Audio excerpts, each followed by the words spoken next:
चलिए एक प्रश्न आपके लिए, इंसान की सच्ची दौलत क्या है? सुकून। सुकून ही सबसे बड़ी दौलत है। सही समझा आपने।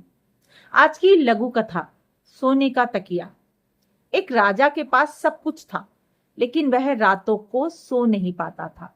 एक साधारण संत एक पेड़ के नीचे भी बड़े सुकून से सोता था। राजा ने पूछा, तुम्हें डर नहीं लगता? संत ने कहा, जिसके पास इच्छाएं कम हो उसके पास डर नहीं होता। राजा समझ गया, सच्ची दौलत सुकून है, इच्छाएं नहीं, अभिलाषाएं नहीं, आशाएं नहीं। तो आपकी जो अभिलाषाएं हैं, आपकी जो इच्छाएं हैं, वही सबसे बड़ी कमजोरी है।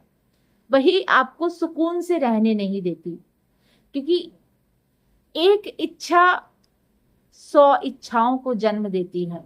जैसे एक झूठ 100 झूठ को जन्म देता है, वैसे ही एक इच्छा 100 इच्छाओं को जन्म देती है। एक इच्छा करेंगे वो पूरी हो जाएगी, दूसरी करेंगे दूसरी पूरी हो, तो लालच बढ़ता जाता है। तो इच्छाएं तो कभी खत्म नहीं होती। और जब हम अपने अंतिम पड़ाव पर होते हैं, अंतिम पड़ाव मतलब अपने मृत्यु के नजदीक होते हैं, तब हमें एक स्मरण होता है कि हमने ऐसा कुछ नहीं किया कि हम ऊपर ईश्वर के पास जाकर उसको कुछ उतराई दें, है ना।